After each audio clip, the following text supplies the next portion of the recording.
వివరంగా వివరించబోతున్నాను అనమాట.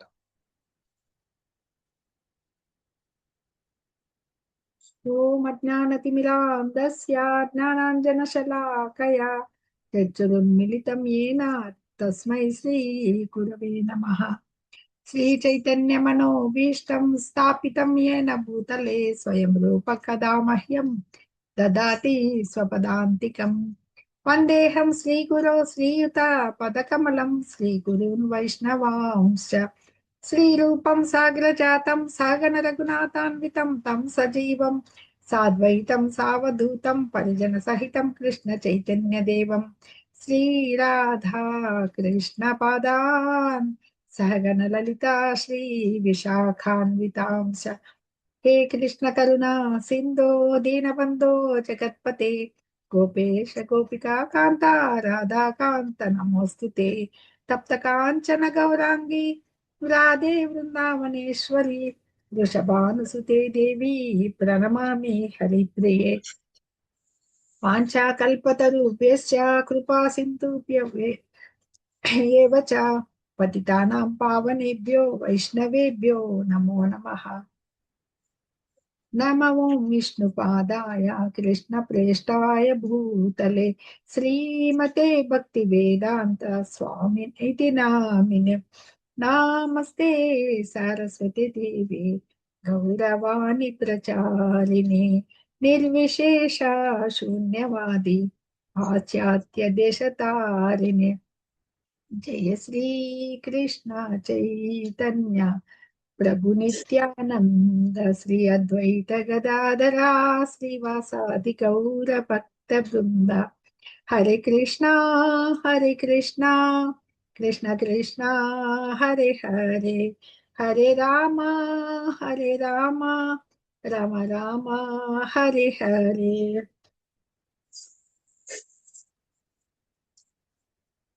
హరే కృష్ణ కృష్ణ కృష్ణ హరే హరే, హరే రామ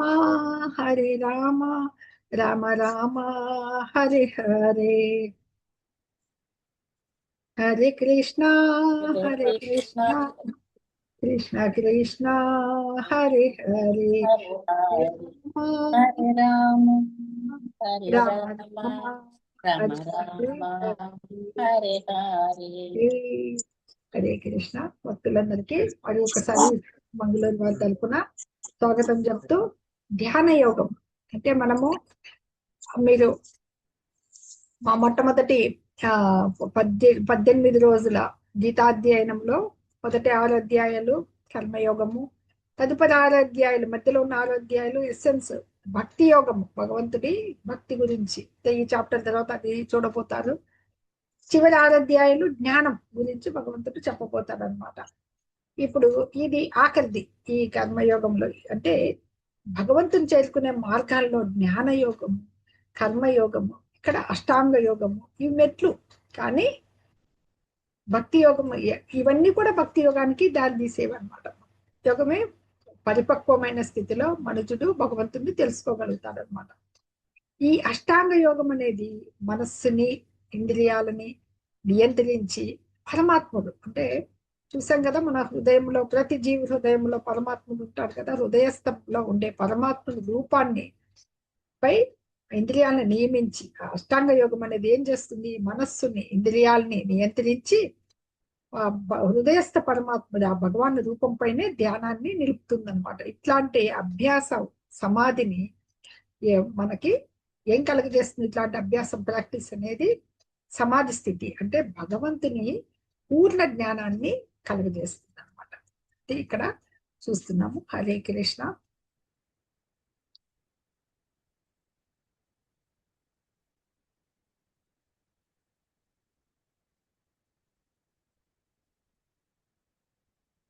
ఒక ధ్యాన యోగి ఎలా ఉంటాడనేది ఇక్కడ చూపిస్తుంది.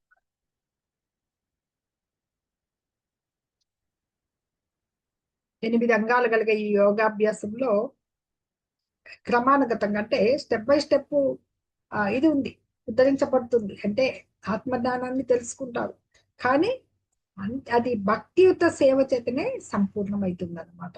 అంటే భక్తి యోగములందేది సంపూర్ణమే మనుషులకి శాంతిని కలగజేస్తుంది అనమాట.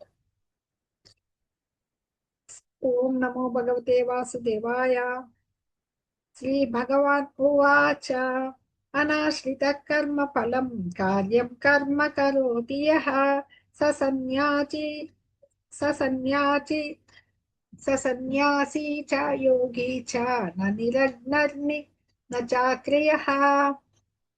శ్రీ భగవానుడు పలికెను, తన కర్మ ఫలాల పట్ల ఆపేక్ష లేకుండా తన కర్తవ్యాలను ఆచరించేవాడు సన్యాసాశ్రమంలో ఉన్నవాడు, అతడే నిజమైన యోగి. అంతేగాని అగ్నిహోత్రాది కర్మలు మానివేసినంత మాత్రాన కాదు. ఎవరు సన్యాసి?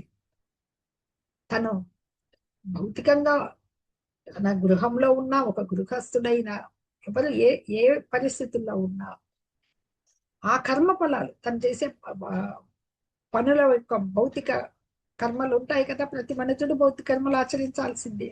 ఆ ఫలాలను ఆశించకుండా కర్మలు చేస్తూ ఉండేదో నిజమైన సన్యాసి. కానీ వెళ్ళిపోయి ఉంటారు కదా నిజమైన యోగి. కానీ ఏమి సన్యాసము అంటే ఏమి? ఆ సన్యాసంలో అగ్నిని అగ్నించరు, అంటే వాళ్ళు సొంతంగా వండుకోవాలన్నమాట. ఎవరైనా భిక్ష పెడితే తీసుకుంటారు. నిజమైన సన్యాసి వాళ్ళు స్వీకరించి వారికి జ్ఞానాన్ని ఉపదేశిస్తూ జీవిస్తూ ఉంటారు, అంటే ఎలాంటి పనులు చేయకుండా. అటువంటి వాడు యోగి కంటే కూడా నిత్య దైనందిన విద్యుక్త ధర్మాలను మనకి ఏదైతే వర్ణాశ్రమ ధర్మంలో నిర్దేశించారో ఆ విద్యుక్త ధర్మాలని ఆచరిస్తూ కూడా కర్మఫలాన్ని ఆశించిన వాడే నిజమైన యోగి. అనాశ్రిత కర్మఫలం అది భగవంతుడు ఇక్కడ చెప్తున్నారు అనమాట. అనాశ్రిత అంటే ఆశ్రయించకుండా, ఈ కర్మఫలాలను ఆశ్రయించకుండా కార్యం కర్మ కరోతి యః, ఎవరైతే ఈ చేయదగిన పనులన్నీ చేస్తూ ఉంటారో ఎవరు, సన్యాసి చ యోగి చ, అతడు సన్యాసి మరియు యోగి కూడా అయి ఉంటాడు. నా నిరగ్ని నా చాక్రియ, అంటే అగ్ని రగిలించకుండా కర్మలు చేయకుండా ఉండేవాడు కాదు అని భగవంతుడు మొదలు పెట్టాడనమాట. ఈ అష్టాంగ యోగము అర్జునుడికి ఉపదేశించడము మొదలు పెట్టారు. అంటే భగవంతుడు నొక్కి చెప్పే పద్ధతి ఎంత. ఈ అధ్యాయంలో ఏం చెప్తున్నారంటే అష్టాంగ యోగం గురించి చెప్తున్నా కూడా భక్తియుత సేవ అనేది ఎంత ఉత్తమము అనేది తెలియజేస్తారనమాట. ఎందుకంటే ప్రతి ఒక్క మనుషుడు కుటుంబం కోసం కర్మ చేయకుండా ఉండలేడు. కర్మ చేయాల్సిందే, తన కోసం కానీ తన వాళ్ళ కోసం కానీ స్వార్థం లేకుండా ఎవరు పనిచేయరు. కానీ ఆ కర్మ ఫలాలనే ఆశించకుండా కృష్ణ భక్తి భావన ఎందే కర్మ చేయట పూర్ణత్వ లక్షణం అనమాట. అది జీవులందరూ కూడా ఎవరు మనము భగవంతుని అంశలం. అందుకని భగవంతుడి కొరకే మన కర్మలు చేయాలి. ఇవి ఈ దేహాంగాలన్నీ మనకి ఇచ్చాడు. ఈ దేహాన్ని భగవంతుడు, ఈ అంగాలన్నీ ఉన్నాయి. ఇవి దేహ తృప్తి కొరకు కర్మ చేస్తాయి.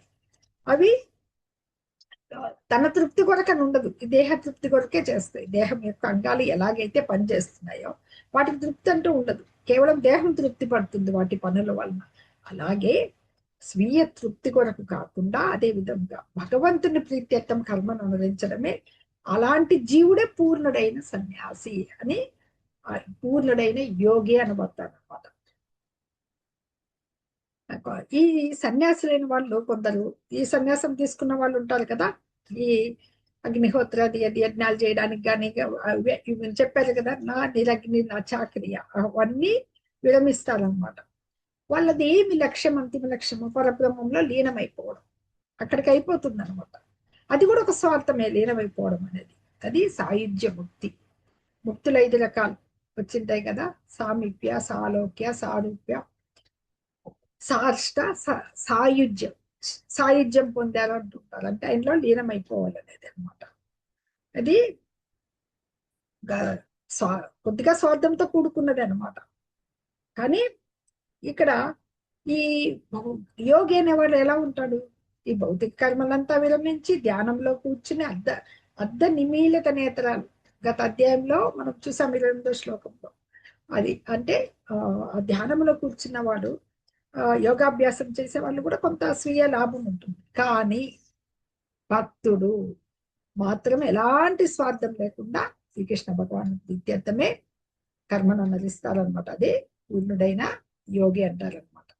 అందుకనే మన చైతన్య మహాప్రభు ఏం చెప్పారు మనకు శిక్షాష్టకంలో, న ధనం న జనం న సుందరి కవితాం వా జగదీశ కామయే మమ జన్మని జన్మనీశ్వరే భవతాద్భక్తిరహైతుకీ త్వయి.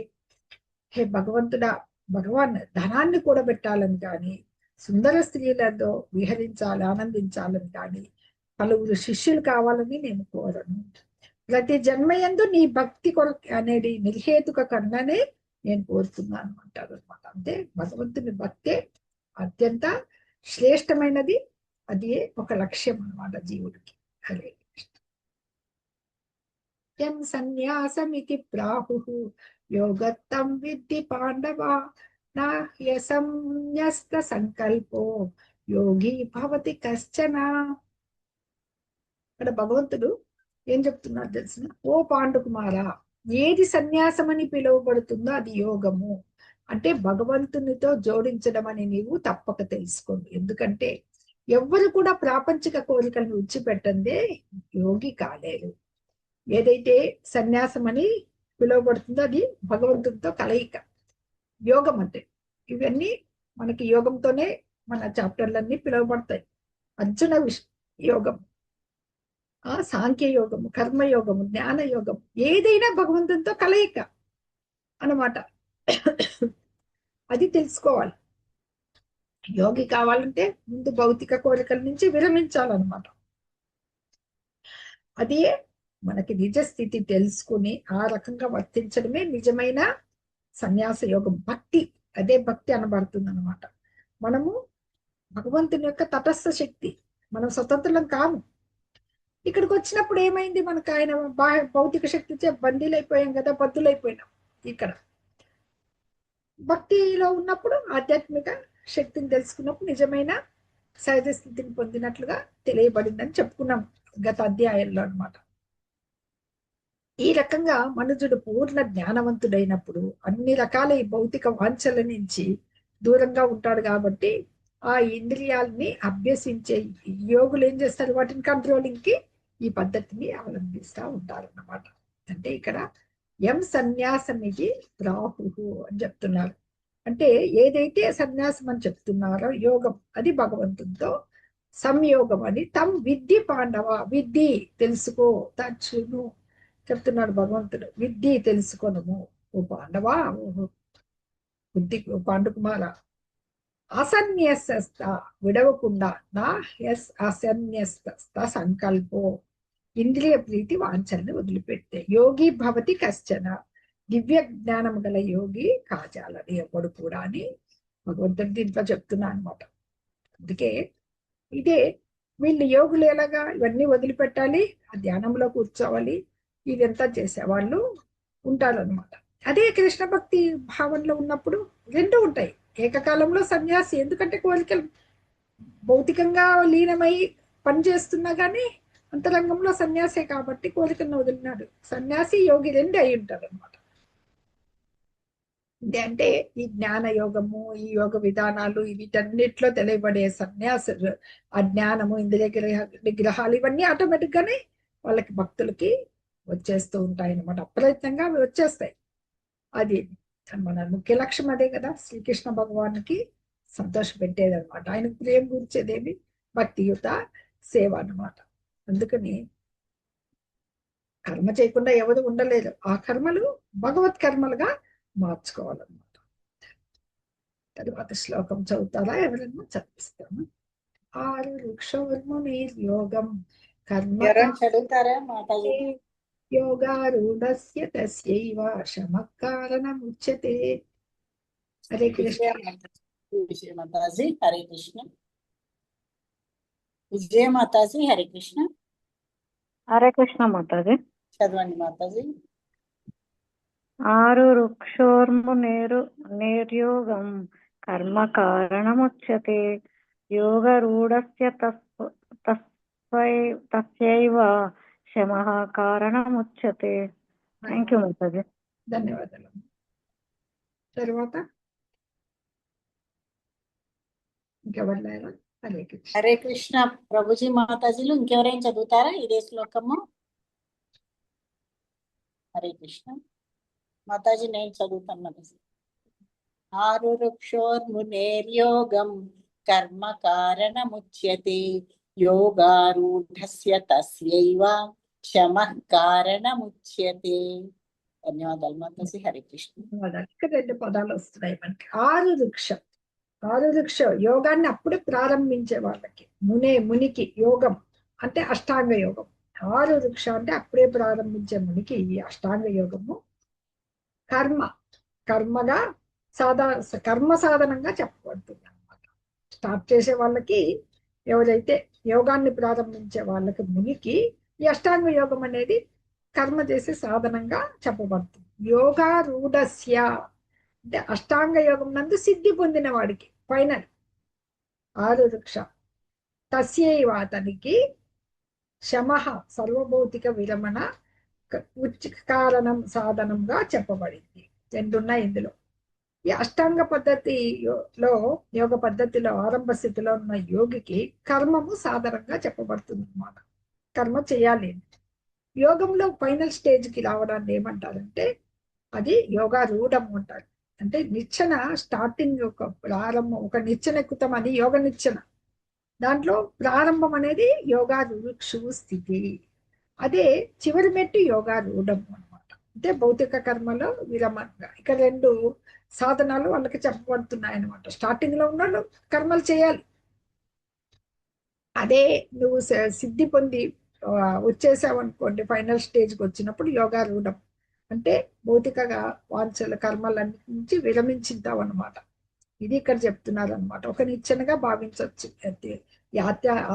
ఆధ్యాత్మిక అనుభవం పొందేదానికి యోగాన్ని ఒక నిచ్చెన, అంటే తక్కువ స్టేజ్ నుంచి హై స్టేజ్కి మెల్లిమెల్లిగా ఆత్మానుభవ స్థితి మామూలుగా అలాగే ఉంటుంది. అంటే ఆ నిచ్చెన యొక్క వివిధ భాగాలు రకరకాల పేర్లతో పిలువబడుతుంటారు. మొదటి మెట్టుని జ్ఞాన యోగం, తర్వాత ధ్యాన యోగం, ఫైనల్ గా భక్తి యోగం 3 భాగాలుగా విభజించవచ్చు అన్నమాట. ఈ ధ్యానమునందు ప్రవేశించేదానికి ఏం చేస్తుంటారు? రకరకాల నియమాలు, అలాగే ఆసనాలు, ఇవన్నీ శరీరం వ్యాయామం వంటివే అన్నమాట. ధ్యానమునందు ప్రవేశించకి ఇవన్నీ పద్ధతులన్నీ కూడా కామ్యకర్మలే, కర్మలు చేస్తున్నట్టే కదా ఆ నియమాలు అవన్నమాట. ఎప్పుడైతే ఇంద్రియాలను నియంత్రించి మనకి పూర్తి కంట్రోల్లోకి వచ్చేసినప్పుడు అవన్నీ కూడా ఇలా కంట్రోల్కి వచ్చేదానికి హెల్ప్ చేస్తాయి అన్నమాట, సహాయపడతాయి. పూర్ణత్వం పొందినవాడు అప్పుడు ఈ కలతలన్నిటి నుంచి, భౌతిక కలతల నుంచి బయటపడతాడు అనమాట. అదే ఇక్కడ ధ్యాన యోగి ఎలా వెళ్తాడనేది చెప్తూ, కృష్ణ భక్తి రసభావితుడు ఎలా వెళ్తాడు? తొలి నుండియే ధ్యాన స్థితిలో ఉన్నట్టే లెక్క అనమాట. ఎందుకంటే నిరంతర కృష్ణపర కర్మల్లో నియుక్తుడై ఉంటాడు కాబట్టి ఈ కర్మకర్మలన్నీ త్యజించిన వాడుగానే భావించవచ్చు అనమాట. ఇక్కడ మనకి గత అధ్యాయంలోనే చెప్పుకున్నాం కదా, యమ నియమ ఆసన ప్రాణాయామ ఇవన్నీ కూడా ఈ అష్టాంగ యోగంలో భాగంలో వస్తాయి. మనకి తర్వాత చెప్పుకుందాం. ఆసన, ప్రాణాయామ, ప్రత్యాహార, ధారణ, ధ్యాన, సమాధి స్థితి, ఇవి అష్టాంగ యోగము అని ఎందుకన్నారంటే 8 అంగాలు కలిగిన ఆ యోగం. 4వ శ్లోకం చూద్దాం. హరే కృష్ణ. భక్తి యోగకి అష్టాంగ యోగకి ఇక్కడ చూడొచ్చు తేడా. To become attached to Krishna and work for him, thus controlling the mind and senses. ఎప్పుడైతే భగవంతునికి భక్తియుత సేవ ద్వారా ఆయనకి మనం సేవలు అర్పిస్తూ ఉన్నప్పుడు, ఆయనతో అటాచ్మెంట్ బంధం ఏర్పడినప్పుడు మనకి ఆటోమేటిక్ గానే మన మనస్సు, ఈ ఇంద్రియాలు మనకి నిగ్రహించిన వారు అవుతారు. అష్టాంగ యోగంలో to give up attachment to the fruits of work, కామకర్మలు, control the senses, focus the mind with it, ఇవన్నీ ఉపయోగపడతాయి. ఇందాకే చెప్పుకున్నాం కదా మనం, మన కామకర్మలన్నీ చేస్తూ, అంటే యోగము నిత్యంగా ఉన్నప్పుడు ఈ శరీర వ్యాయామాలు, వివిధమైన ఆసనాల ద్వారా ధ్యానం నందు ప్రవేశించేకి ఈ పద్ధతులన్నీ ఉన్నాయి కదా కామకర్మలు, అవన్నీ ఆ ఫలితాలన్నీ ఎలా ఉంటాయి? కంట్రోల్ చేస్తాయి సెన్సెస్ అన్నమాట. అలాగే మనసును కూడా కంట్రోలింగ్ లోకి తెస్తాయి అన్నమాట. భక్తిలో ఉన్న వారికి ఆటోమేటిక్ గా అవి కంట్రోల్లోకి వచ్చేస్తాయి అని చెప్తుంది. The ladder of spiritual development. Step 1, karma yoga, nishkama karma. Step 0, fruity worker perform the rituals for elevation to heavenly planets. Regulated sense gratification in accordance with the scriptures. కర్మకాండ అంటే మనకి ఫలితాలను ఆశిస్తూ చేసేది. ఇది సకామ కర్మలు అన్నమాట. ఇవి అక్కడ మనకి ఏవైతే చెప్పబడ్డాయో వేదాల్లో యజ్ఞాలు ఆచరిస్తూ స్వర్గలోకాలకు వెళ్ళాలి అవి అని, ఉత్తమ లోకాలు చేరుకునేకి యజ్ఞయాచరణలను ఆచరిస్తూ యామిమాం పుష్పితాం అని చెప్పి మనకి 42వ శ్లోకం వస్తుంది 2వ అధ్యాయంలో. దాని అక్కడ తెలుస్తుంది అది వేదాల్లో ఉన్న వాటికి ఆ యజ్ఞాచరణ ద్వారా ఎలా వెళ్తారు. మొట్టమొదట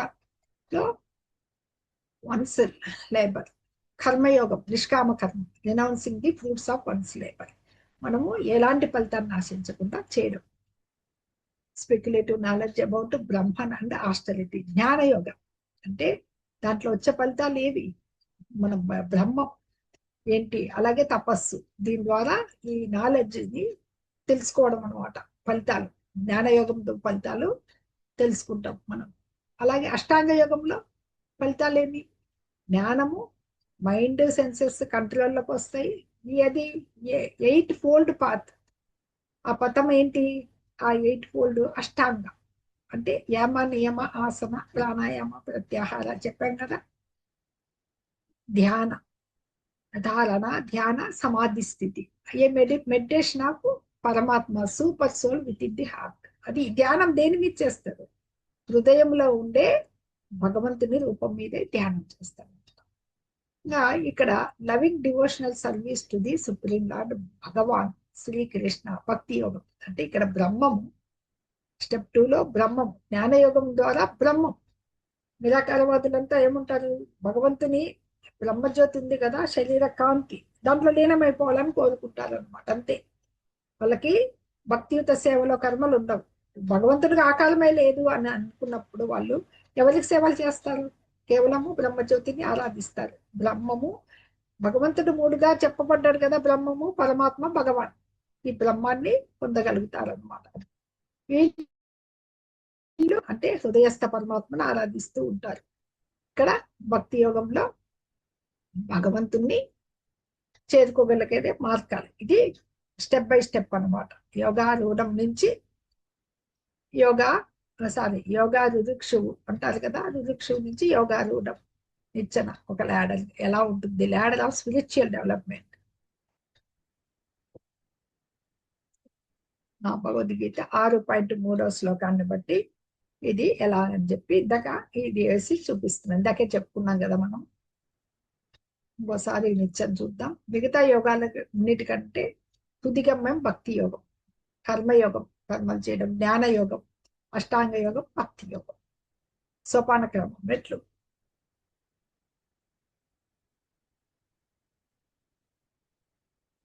యదా హీనేంద్రియాతేషు న కర్మస్వనుషజ్జతే సర్వ సంకల్ప సన్యాసి యోగారూఢస్తదోచ్యతే. ఎప్పుడైతే వ్యక్తి సమస్త ఇంద్రియ వస్తు విషయముల పట్ల మరియు కర్మల పట్ల ఆసక్తి రహితంగా ఉంటాడో ఆ వ్యక్తి యోగ శాస్త్రంలో ఉన్నతమైన స్థానం పొందినట్టు చెప్పబడతారు అనమాట. యదా ఎప్పుడు, నిశ్చయంగా, ఈ నిశ్చయంగా, నా లేదు ఇంద్రియాత్యేషు ఇంద్రియ తృప్తి ఎందును, కర్మల ఎందు కూడా కామ్యకర్మ, నా అనుసజ్జతే అంటే నిమగ్నుడు కాడో సర్వ సంకల్ప సన్యాసి, సర్వ భౌతిక కోరికలను విడిచినవాడు. యోగారూఢ స్తదోచ్యతే. ఇందాక చెప్పాం కదా, యోగారూఢం హయ్యర్ స్టేజ్కి వెళ్ళడం అని. ఎప్పుడైతే వ్యక్తి సమస్త ఇంద్రియ వస్తు విషయాల పట్ల కర్మల పట్ల ఆసక్తి రహితంగా ఉంటాడో, ఏవైతే ఉన్నాయి ఇంద్రియ వస్తు కర్మలన్నీ భౌతిక జగత్తులో అవే కదా ఉండేది, అప్పుడు యోగారూఢుడు ఎలా అవుతాడంటే యోగ శాస్త్రంలో ఉన్నతమైన స్థానానికి ఎలా వెళ్తాడని. అంటే భగవంతుని యొక్క దివ్యమైన ఈ భక్తియుత సేవ ఉంది కదా, ప్రేమయుక్త సేవలో నియుక్తుడైతే అతడు తనలోనే తన ఆనందాన్ని అనుభవిస్తూ ఉంటాడు. ఆధ్యాత్మిక ఆనందం అది దాని ముందర బ్రహ్మానందం అసలు కనపడదు. అంటే బ్రహ్మజ్యోతిలో లీనమైన ఆనందానికంటే కూడా ఇది కోటి రెట్లు అధికమైందన్నమాట. సంపూర్ణ జలాల్లో ఈత కొట్టేటట్లు, ఏదో బ్రహ్మానందం ఒక నీటి బిందువు అయితే ఆధ్యాత్మిక ఆనందం అనేది ఒక సముద్ర జలం అనమాట, సరోవరం అనుకోవచ్చు. ఈ ఆనందాన్ని అనుభవిస్తున్నప్పుడు ఈ ఇంద్రియ భోగాలు కానీ ఈ కామకర్మలద్దు కానీ ఎప్పుడు అసలు ఇంట్రెస్ట్ చూపించనమాట. మనం కర్మలు చేయకుండా ఎవరు ఉండలేం, చెప్పాం కదా, మన పనులు చేయకుండా. అలాగే కృష్ణ భక్తిలో లేకపోతే ఆటోమేటిక్గానే ఇంద్రియ భోగరతుడు అయిపోతాడు.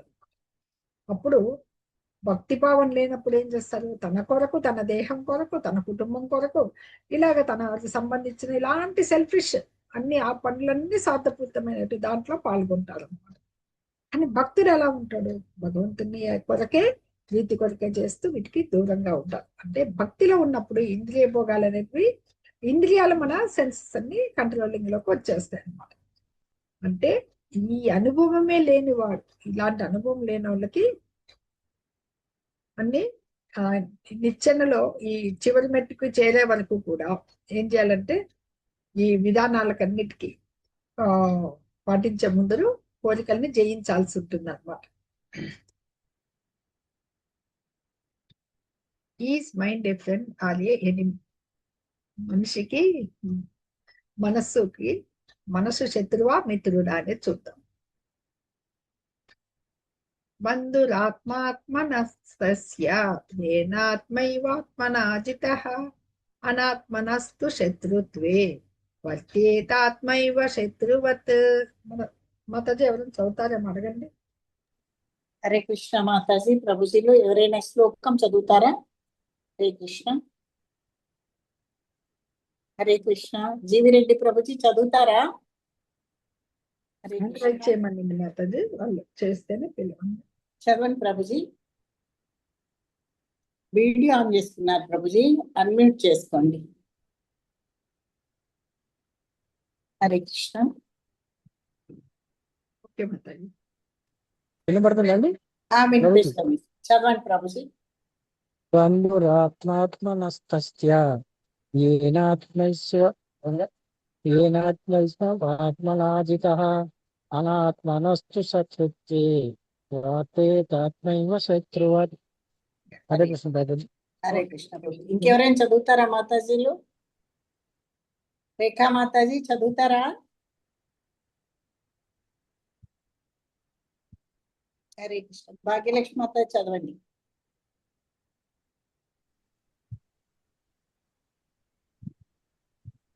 హరే కృష్ణ మాతాజీ. హరే కృష్ణ. బంధురాత్మాత్మనస్తస్య ఏనాత్మైవాత్మనా జితః అనాత్మనస్తు శత్రుత్వే వర్తేతాత్మైవ శత్రువత్. హరే కృష్ణ మాతాజీ. మనస్సుని జయించిన వానికి మనస్సే మిత్రులలో ఉత్తముడు. భగవంతుడు చెప్తున్నారు చూడండి అద్భుతంగా. ఎవరైతే మనస్సును జయిస్తారో వాళ్ళకి మనస్సే ఉత్తముడు అనమాట. మిత్రులలో ఒక స్నేహితుడు మనస్సు. ఎవరైతే జయించిన ఎప్పుడైతే మనస్సు అతని కంట్రోల్లో ఉంటుందో మనస్సు ఫ్రెండ్స్ లాగా, ఒక ఫ్రెండ్ లాగా అయిపోతుంది అనమాట. లేదంటే అలా జయించలేకపోతే మనస్సు శత్రువు. బంధురాత్మాత్మనస్తస్య.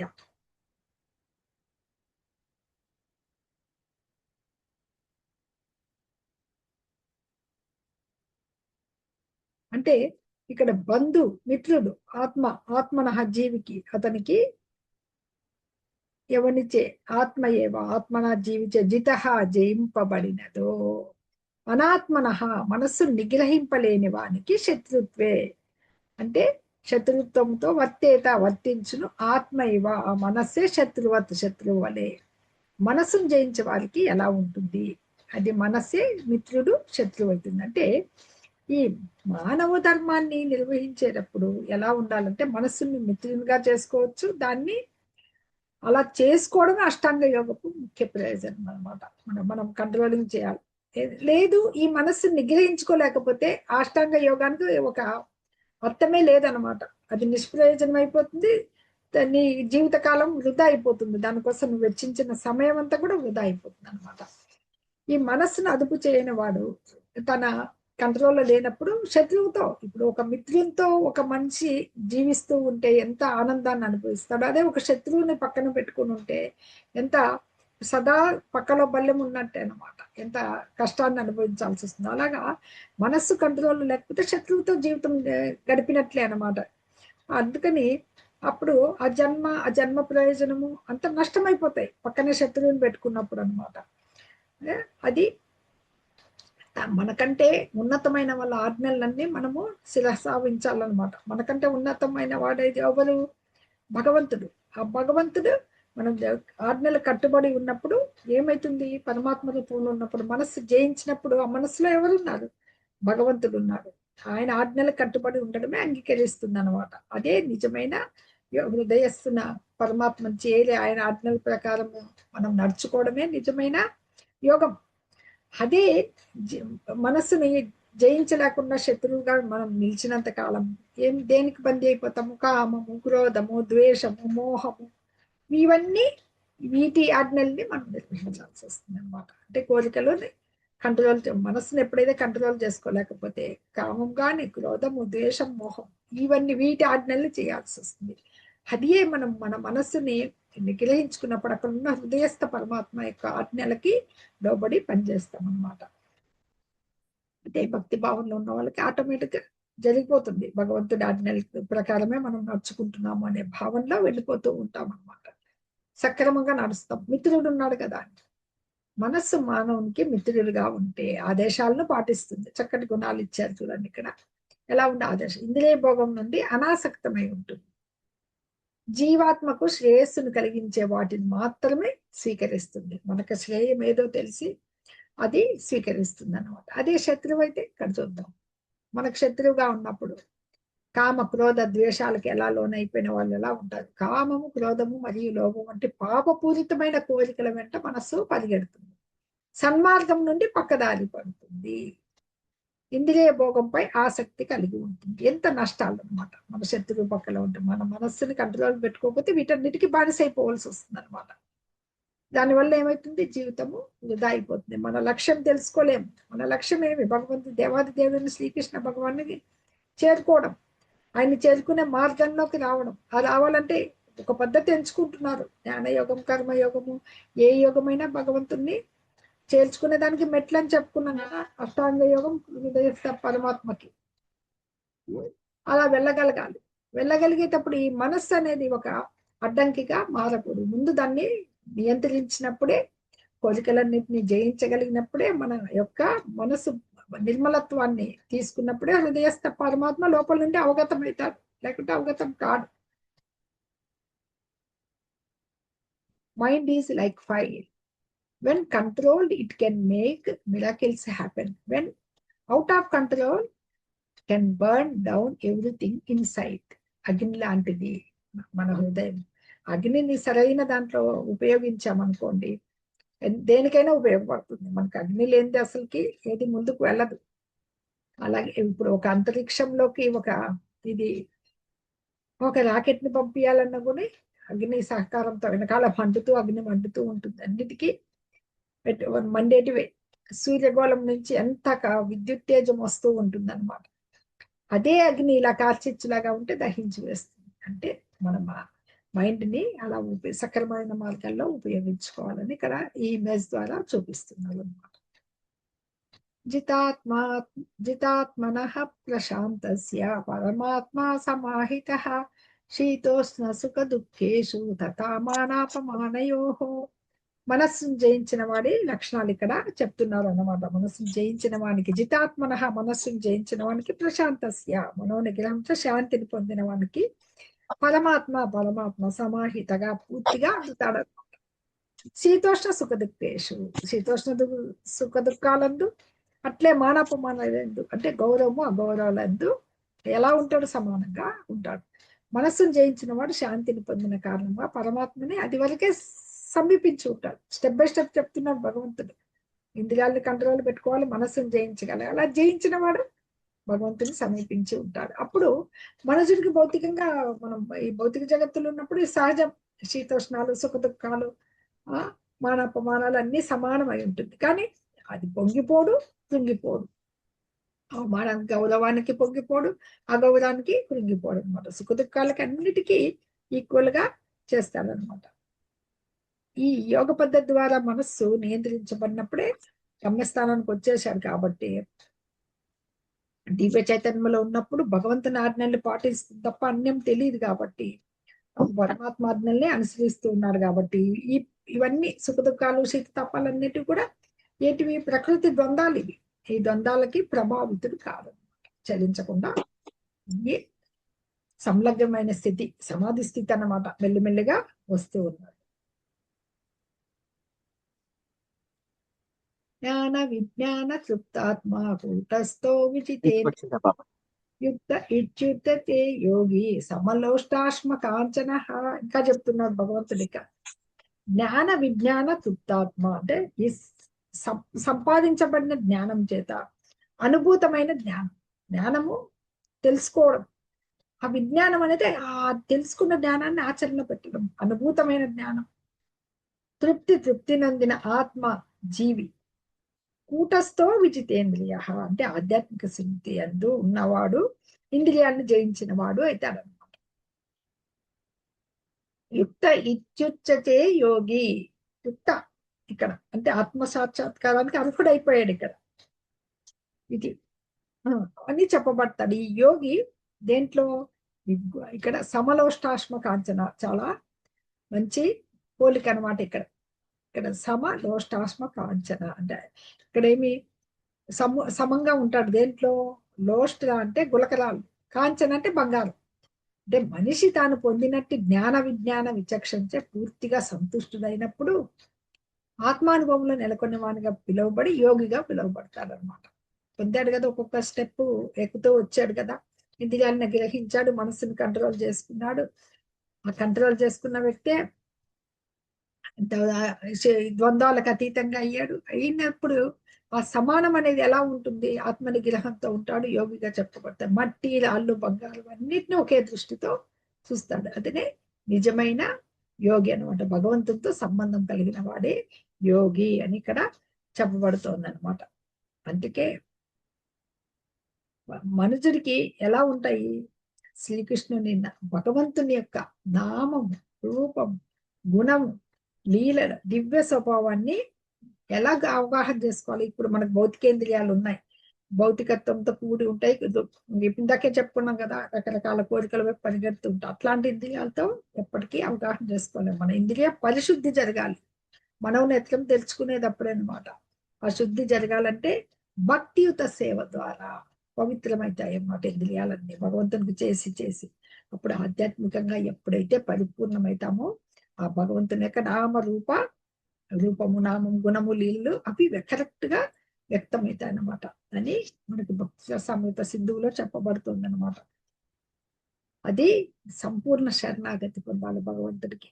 పొందితే ఆత్మధ్యానం అప్పుడు పొందిన వ్యక్తి నిగ్రహం వస్తుంది, ఆత్మ నిగ్రహం.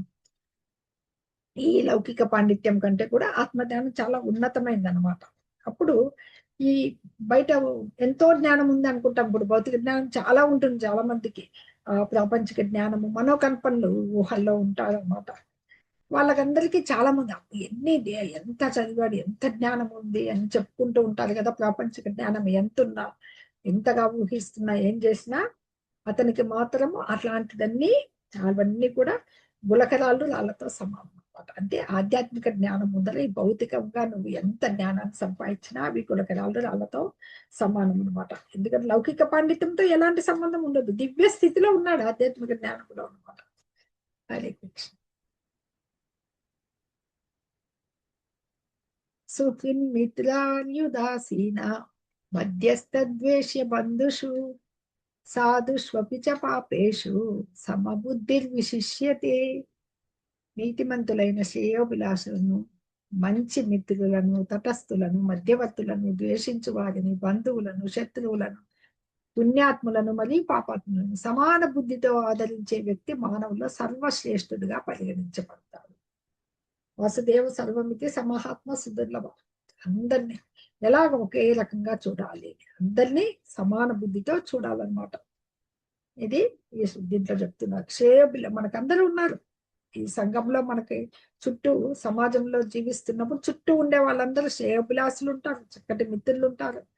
అటు ఇటు కాకుండా తటస్థులు ఉంటారు, మధ్యవర్తులు, ద్వేషించే వాళ్ళు కూడా ఉంటారు, శత్రువులు, బంధువులు, శత్రువులు కూడా చెప్పారు. పుణ్యాత్ములు ఉంటారు, పాపాత్ములు. అందరినీ ఒకే సమానంగా చూసేవారే మానవుల్లో సర్వశ్రేష్ఠుడు అని ఇక్కడ భగవంతుడు చెప్తున్నారు అన్నమాట. ఇక్కడ 10వ శ్లోకానికి వెళ్దాము. హరే కృష్ణ. ఇవి 6 ఎనిమీస్ ఆఫ్ మైండ్. మనసుకి శత్రువులు 6: కామ, క్రోధ, లోభ, మోహ, మద, మాత్సర్యాలు. కామము లాస్ట్, క్రోధం గ్రీడ్, అసూయ, ఎన్వి అసూయ, దురాశ, ఇల్యూజన్ మోహం, మాయ, మదం madness. Okay, what is yoga? ఇప్పుడు యోగా చెప్పబోతాడు భగవంతుడు. కామయోగ, జ్ఞాన యోగ, అష్టాంగ యోగ, భక్తి యోగం.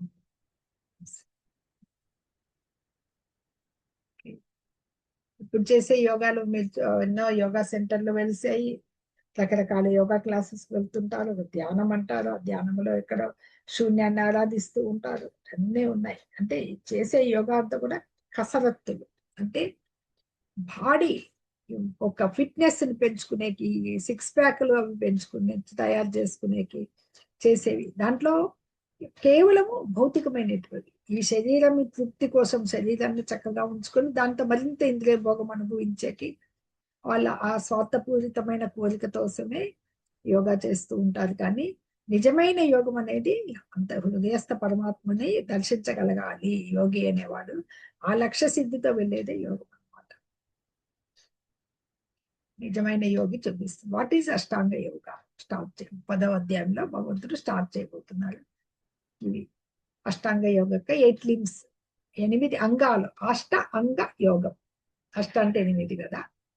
అవి మనకి ఇక్కడ యమస్, ఎక్స్టర్నల్ డిసిప్లిన్స్, నియమ, ఇంటర్నల్ డిసిప్లిన్స్. అవి ఆసన, మన ఎలా కూర్చునే పద్ధతి, ప్రాణాయామ, బ్రీత్ కంట్రోల్. దీంట్లో కూడా మళ్ళా ఉన్నాయి మనకి రకరకాలు అన్నమాట. ప్రత్యాహార, విత్డ్రాయల్ ఆఫ్ సెన్సెస్. ధారణ, కాన్సన్ట్రేషన్. మెడిటేటివ్ అబ్జార్బ్స్, ధ్యాన, పూర్తిగా మెడిటేషన్ లో ఉండిపోవడము, సమాధి స్థితి, యూనియన్, ఇంటిగ్రేషన్ భగవంతునితో యోగం. ఇది అష్టాంగ యోగం. యమ, చేయవలసిన నియమాలు, చేయవలసినవి, సానుకూలమైనవి, చేయకూడనివి 17వ అధ్యాయంలో 17వ శ్లోకంలో వస్తాయి. ఆసనం, కూర్చున్న భంగిమలు, శరీరాన్ని నియంత్రించడం. ప్రాణాయామం, శ్వాసని నియంత్రించడం. ప్రత్యాహారం, ఇంద్రియాన్ని ఉపసంహరించుకోవడం. ధారణ, మనస్సు నియంత్రించడం. ధ్యానం, విష్ణుపై జ్ఞానం, సమాధి స్థితి. పూర్తిగా శోషణ అంటే సమాధి స్థితిలోకి వెళ్ళడమే, మర్చిపోవడం అన్నమాట. ఇది చెప్తున్నారు ఇక్కడ.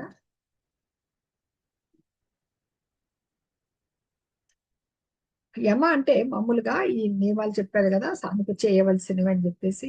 అహింస, సత్యము అంటే దొంగతనం లేకుండా ఉండడం, బ్రహ్మచర్యము, వస్తువులను కూడబెట్టుకోకపోవడము, ఇవన్నీ అపరిగ్రహం అంటారు వాటిని. ఇవైతే నియమ అంటే వ్యక్తిగతమైనటువంటి అన్నమాట, చేయకూడనివి అనేసి.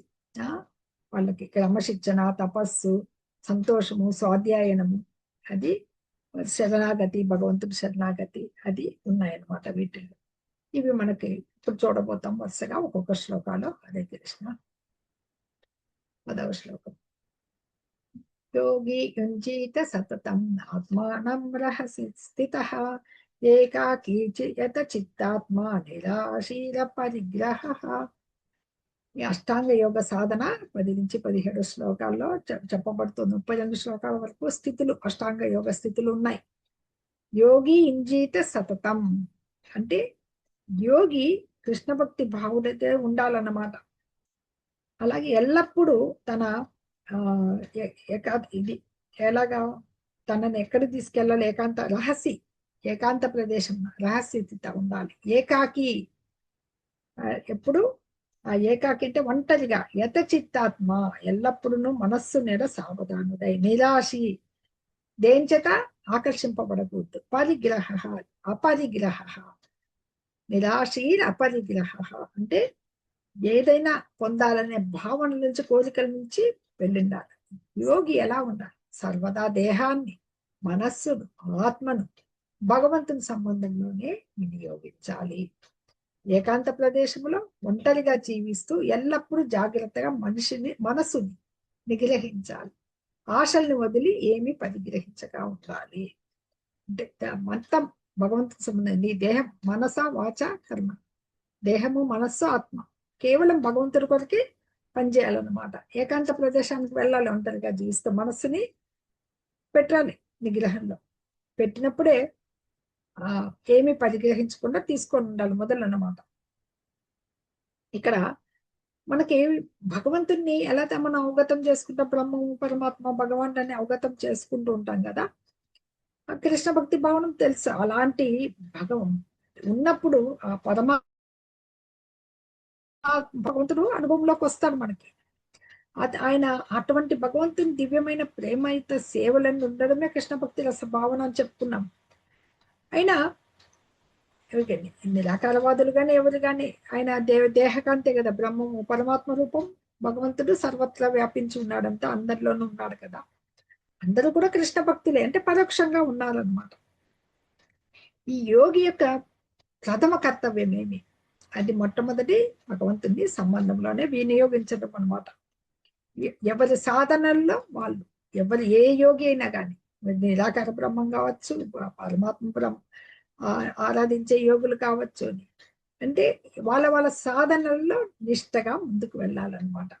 యోగి ఆయన భగవంతుని మీదే మన సంలగ్నం చేయడం అనేది మొట్టమొదటి కర్తవ్యం. క్షణకాలం కూడా మొదలకూడదు అనమాట. అట్లా భగవంతుని మీద చేయడమే సమాధి అనబడుతుంది అనమాట. అలాంటప్పుడు ఏకాంతాన్నే సదా నిలిచి బాహ్య విషయాలన్నీ ఉంటాయి కదా, వాటి నుంచి బయటికి వచ్చే ఇవి కలతలు, అంటే వాటి మీద వెళ్తూ ఉంటుంది, దాని నుంచి బయటపడాలి. వెళ్ళి చాలా జాగ్రత్తగా ఉండాలన్నమాట. ఉండడం అనేది ఇది యోగులకి, ఏకాంత సాధనకు వెళ్ళే వాళ్ళకి, బ్రహ్మాన్ని ఆరాధించే వాళ్ళకి ఇవి కష్టసాధ్యం. అదే భక్తియుత సేవలో ఉన్న వాళ్ళకి అత్యంత సులభం. నిరంతరం భగవంతుని గురించి ఆలోచిస్తుంటాడు, భగవంతుని కర్మలే చేస్తుంటాడు, ఆయన గురించే వనరిస్తూ ఉంటాడు. కాబట్టి ఈ నియమాలన్నీ కూడా అప్రయత్నంగానే సిద్ధిస్తాయి అన్నమాట. ఈ నియమాలన్నీ కూడా చక్కగా వచ్చేస్తాయి అనమాట. ఎందుకంటే కృష్ణ భక్తి భావన అనడమే ఆయనకు శరణాగతి, అంటే ఆత్మ సమర్పణమే ఇది అనమాట. అంటే మనకి చెప్తారు రూప గోస్వామి వారు మన భక్తిర సమ్మత సిద్ధులో, అనాసక్తస్య విషయాన్ యథార్థముపయుంజత నిర్బంధ కృష్ణ సంబంధే యుక్తం వైరాగ్యం ఉచ్యతే. ఆ వైరాగ్యం అనేది ఎలా సిద్ధిస్తుందని, ప్రాపంచికతయా బుద్ధ్యా హరి సంబంధిన వస్తువ ముముక్షువి పరిత్యాగం వైరాగ్యం ఫల్గు కథ్యతే. ఫల్గు వైరాగ్యానికి యుక్త వైరాగ్యానికి ఇక్కడ భేదం కరెక్ట్ గా చెప్తారన్నమాట. నిజమైన వైరాగ్యం ఏది? యుక్త వైరాగ్యం. ఫల్గు అది నామమాత్ర వైరాగ్యం అనమాట. దేని ఎడ ప్రీతి కలిగి ఉండక ప్రతి దానిని కృష్ణుని కొరకే స్వీకరించేవాడే అతీతుడైన వాడనమాట. అది అట్లా కాకుండా కృష్ణునికి సంబంధాన్ని తెలియక ఊరికినే అన్ని వదిలేసి నాకేం అవసరం, నేను వైరాగ్యంలో ఉన్నావాడిని అనేవాడు వైరాగ్యంలో పూర్ణత్వం పొందినవాడు కాదు. అది భగవంతుని కొరకే స్వీకరించేవాడు. ఉన్నాయి అన్ని తీసుకుంటున్నావు, నువ్వు భగవంతుని కొరకు తీసుకుంటున్నావు. కేవలం నేను విరాగిని అని చెప్పి అన్నింటినీ త్యజించేవాడు విరాగి కాదన్నమాట. అందుకనే ఈ విషయాల నుంచి ఈ భక్తుడు అనేవాడు ఆటోమేటిక్ గానే దూరం అవుతాడు అనమాట. ఆ తేడా చెప్తున్నారు ఇక్కడ. యుక్తాహార విహారస్య. తదుపరి శ్లోకంలో మనకి ఇక్కడ ఎలా వెళ్ళి ఒక యోగి యోగ సాధన ఎలా చేస్తారంటే, ఏకాంత స్థలానికి వెళ్ళి, అంటే మనము చూసాం కదా అక్కడ మొట్టమొదట యమ నియమ ఆసన అనేది ఏకాంత స్థలానికి వెళ్ళి ఆ నేల మీద, ఇప్పుడు అంటే మనకి ఈ యోగాలంతా మ్యాట్స్ వేస్తున్నారు. పూర్వకాలంలో కుశగ్రాసం గడ్డి, దానిపైన జింక చర్మము, తర్వాత వస్త్రము, ఆ తర్వాత పవిత్ర స్థానంలో ఉండాలి. అప్పుడు ఇంద్రియ మనోకర్మల్ని గ్రహించేవారు ఆ యోగులు, నిజమైన యోగులు.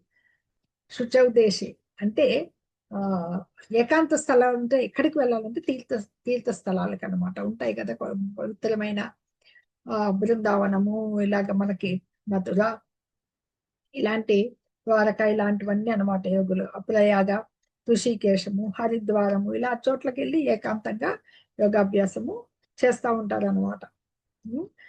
ఈ కలియుగంలో వీళ్ళంతా ఇప్పుడు అట్లా ఏకాంత స్థలానికి వెళ్ళే పరిస్థితులు అందరికీ అన్ని లభించవు. అందుకనే బృహన్నారది పురాణం ఏం చెప్తోంది మనకి, ఆత్మానుభవము మార్గానికి హరినామ సంకీర్తనం ఒకటి. హరే నామ హరే నామ హరే నామైవ కేవలం కలవు నాస్త్యేవ గతిరన్యత. కపటము మరియు కలహాలతో కూడిన ఈ యుగం నందు హరినామ సంకీర్తనే ముక్తి మార్గం, వేరొకటి లేదు. వేరొకటి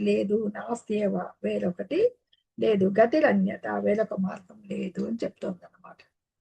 అట్లాంటి అది దానికి ఆ ఏకా చెబుతూ ఇప్పుడు ఈ కలియుగానికి ఇది పూర్వం ఎలా ఆచరించే వాళ్ళు అలా వెళ్ళి ఆసనం ఏర్పరచుకుని అక్కడ స్థిరంగా కూర్చుని, అంటే ఆసనంలో కూర్చుని నాసికాగ్రంపై ధ్యానం చేసేవాళ్ళు, కేంద్రీకరించి మెడ శిరస్సు చక్కగా నిలబడి ఆ పోస్చర్ లో కూర్చుంటారు చూడండి ధ్యానంలో. అలా కూర్చుని ఇలా మనస్సుని ముందుగా అటు ఇటు తిరగకుండా మనసుని కంట్రోల్లో పెట్టుకుని బ్రహ్మచర్యం పాటిస్తూ భగవంతున్నే హృదయంలో ధ్యానిస్తూ ఉంటారన్నమాట. అది అక్కడ అనమాట. ముఖ్యోద్దేశం ఏంటి? యోగాభ్యాసం ముఖ్యోద్దేశం ఏంటి? హృదయస్థ పరమాత్మని దర్శించడమే అని చెప్తారంట. కృష్ణ భక్తుడికి ఆటోమేటిక్ గా అది సంభవిస్తుంది అనమాట. అందుకనే ఈ యోగ సమాజాల కంటే భిన్నుడైన వాడు కృష్ణ భక్తుడు అనమాట. బ్రహ్మచారిగా ఉండాలి అంటే గృహస్థ జీవితంలో ఉన్న వాడు కూడా బ్రహ్మచారి కిందకే వస్తారు. ఎందుకంటే వర్ణాశ్రమ ధర్మంలో అదొక భాగం. నియమబద్ధమైన ఎలాంటి అక్రమమైన మైథున భోగాలకు దూరుడై నియమబద్ధమైన సంసారం కూడా బ్రహ్మచారి కిందకే వస్తారన్నమాట. అందుకనే కానీ ఈ జ్ఞానము ధ్యాన మార్గాల్లో వెళ్ళే వాళ్ళు మటుకు వీళ్ళని గృహస్థుల్ని చేర్చుకోరన్నమాట. తదుపరి ఏం చేస్తారు? ఆ గోల్ ఏమి? ఆ యోగా గోల్ భగవంతుణ్ణి పొందగలగడం కదా. పూర్ణ యోగి ఏం చేస్తారు? ఈ దేహము మనస్సు కర్మలను నిగ్రహించిన తర్వాత యోగి భౌతిక స్థితిని విరమిస్తూ వస్తారనమాట. విరమిస్తూ వచ్చినప్పుడు తదుపరి మనకి అతను ఎలా ఉండాలి, ఎలాంటి ఆహారం అది తీసుకోవాలనేది ఈ శ్లోకంలో చెప్పబోతారు అనమాట. ఎక్కువగా భుజించే వాళ్ళకి, తక్కువ తినే వాళ్ళకి, అతిగా నిద్రించే వాడికి, తగినంత నిద్ర లేని వాళ్ళకి అసలు యోగ అయ్యేదానికి అవకాశమే లేదనమాట. ఇక్కడ యుక్తాహార విహారస్య యుక్త చేష్టస్య కర్మసు యుక్త స్వప్నావబోధస్య యోగో భవతి దుఃఖః. ఆహారము, నిద్ర, విహారము, పనుల అలవాట్లను ఎవరు క్రమపరిచి ఉంటారో వారి యోగ సాధన ద్వారా సమస్త భౌతిక దుఃఖాలు పోగొట్టే యోగ సిద్ధి కలుగుతుంది. ఇవి క్రమంగా ఉండాలి. అంటే మామూలుగా యోగాభ్యాసానికి అడ్డం వచ్చేటివి ఏవంటే మూడు ఉన్నాయి. మనుషుడికి మామూలుగా 4 ఈ భౌతిక జగత్తులో కష్టం కలిగించేవి ఉంటాయి. కష్టం కదా, అవసరమైనవి ఆహారము, నిద్ర, భయము, మైథునంలో ఉంటాయి. దేహావసరాలు ఇవి. ఆహారం కావాల్సిందే, నిద్ర కావాల్సిందే, మైథునము, ఈ యొక్క భౌతిక జగత్తులో నివసిస్తున్నందుకు భయము. దీంట్లో అత్యంత కష్టమైనది భయమే.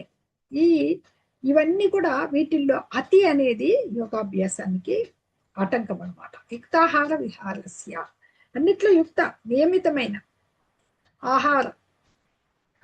ఆహారము, విహారస్య విహారము, యుక్త చేష్టస్య కర్మసు. దాంట్లో కూడా మళ్ళీ నియమితంగా పోషణార్థమే మనము ఎంత తీసుకోవాలో అంతే వాటిల్లోనే కర్మలు చేసేవారు. నియమితమైన స్వప్నావబోధస్య అంటే స్వప్న ఎక్కువ, నిద్ర, అవబోధస్య జాగరణం. యోగాభ్యాసానికి బాధలకి నుంచి బయటపడుతుంది. ఆహారం, నిద్ర, విహారం, పనుల అలవాట్లను క్రమపరిచి ఉండాలి. వీటిల్లో అంతా ఉండాలి, లేదంటే ఇవి ఆటంకం అవుతాయి. వీటిలో అతి అనేది ఉండకూడదు అనమాట. భగవంతుడికి సమర్పిస్తే కృష్ణ భక్తుడు ఏం తీసుకుంటాడు? భగవత్ ప్రసాదాన్ని స్వీకరిస్తాడు అనమాట. పవిత్రమైన ప్రసాద రూపం ప్రకారం అనమాట. 9వ అధ్యాయంలో వస్తుంది కదా మనకి, 9:26లో పత్రం పుష్పం ఫలం తోయం యో మే భక్త్యా ప్రయచ్చతి తదహం భక్తి బహృతం అశ్నామి ప్రయతాత్మన. కూరగాయలు, పుష్పాలు, పండ్లు, పాలు ఇవన్నీ ఇక్కడ కృష్ణునికి అర్పిస్తూ ఉంటాం కదా. ఈ విధంగా ఏది సాత్విక ఆహారం తీసుకుంటాడు కాబట్టి అది చక్కటి ఆహారం అవుతుంది అనమాట భక్తి. అప్రయత్నంగానే రోజు తీసుకోవాల్సి వస్తుంది అనమాట. దాని గురించి కంట్రోలింగ్ లేదు. చక్కగా భక్తిలో ఉన్న వాళ్ళకి అది. ఎందుకంటే కృష్ణ భక్తి పరాయణుడు ఎలా ఉంటాడు? కృష్ణ పరకర్మలనే చేస్తూ ఉంటాడు కాబట్టి కర్మలు చేయట్లో ఎంతో జాగ్రత్త వహిస్తారు కాబట్టి నిద్ర అనేది తెల్లవారుజామున లేయడం, మంగళహారతి చూడడము, ఆయన యొక్క జపం చేయడం, మాలలు చేయడము, మందిరాన్ని శుభ్రం చేయడం, ఎన్నో పనులు. అందుకని భక్తియుత సేవ లేకుండా ఒక్క క్షణం కూడా అసలు వేస్ట్ చేయడు. కనుక నిద్రకి తక్కువ సమయం కేటాయిస్తాడు అన్నమాట. ఆయన అసలు రూప గోస్వామి వారు ఉండేవారు, గోస్వాముల్లో ప్రముఖులు ఆయన. షడ్ గోస్వాముల్లో ఆయన 2 గంటలు మాత్రమే నిద్రించేవాడు అనమాట. అసలు హరిదాస ఠాకూర్ అని రోజుకి 2 లక్షల భగవంతుని నామాలని ఆయన పలికేవాడు అనమాట. రోజుది ఆయన అసలు హరినామ జపం పూర్తిగా ఆహారమే తీసుకునేవాడు కాదనమాట. క్షణకాలం నిద్రించేవాడు కాదనమాట. అందుకని కృష్ణ భక్తి పరాయణుడికి ఇంత కంట్రోలింగ్ పెట్టుకోనక్కర్లేదు. ఇవి ఆ యోగి ఎలాగైతే వీటన్నిటిలోనూ మితంగా ఉండాలని ఆటోమేటిక్గా ఇవన్నీ అమరిపోతాయి అన్నమాట. అది ఇంద్రియ భోగం అనే ప్రసక్తే ఉండదు వాళ్ళకి. కలుషితమే కాదు, ఆయన కర్మలన్నీ కూడా పవిత్రమై ఉంటాయి అన్నమాట. అందుకని ఆ విధంగా తన వాక్కు, కర్మ, నిద్ర, జాగరణ, అన్ని దేహ కర్మాలన్నీ కూడా పరిమితమై ఉన్నందున కృష్ణ భక్తి పరాయణకి అసలుకి భౌతిక క్లేశములు ఏవి ఉండవు అని చెప్పేసి ఇక్కడ చెప్తున్నారు. ఇది కొంచెం పెద్ద చాప్టర్ అండి. ఈ రోజుకి ఇంతటితో ఆపుదాము. మిగిలింది రేపు కొన్ని శ్లోకాలు చూద్దాం. హరే కృష్ణ.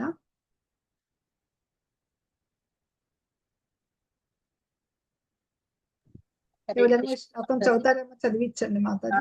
ముగ్గురు హ్యాండ్ రైజ్ చాలాసేపటి నుంచి చేస్తున్నారు మాతాజీ. హరే కృష్ణ. చదవండి మాతాజీ. భాగ్యలక్ష్మి మాతాజీ, జీవి రెడ్డి ప్రభుజీ, నాలక్ష్మీదేవి మాతాజీ అన్మ్యూట్ చేసుకుని చదవండి. హరే కృష్ణ. చదవండి ప్రభుజీ. ఉపాహార విహారస్య చేష్టస్య కర్మసు విక్త స్వప్నాయ బోధస్య యోగే భవతి దుఃఖః. మాతాజీ హరే కృష్ణ ప్రభుజీ. ఓకేనండి. ఓకే ప్రభుజీ. చక్కగా చదివారు. నాగలక్ష్మీదేవి మాతాజీ. హరే కృష్ణ మాతాజీ.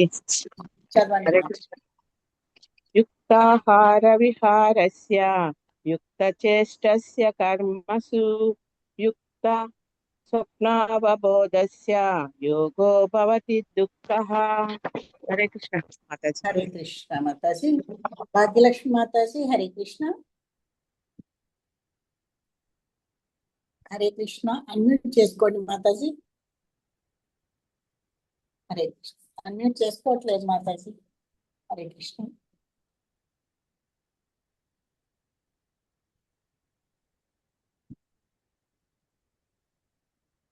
ఇంకెవరైనా చదువుతారా మాతాజీ? హరే కృష్ణ. శ్రీమాతాజీ జాయిన్ అయ్యారు మాతాజీ.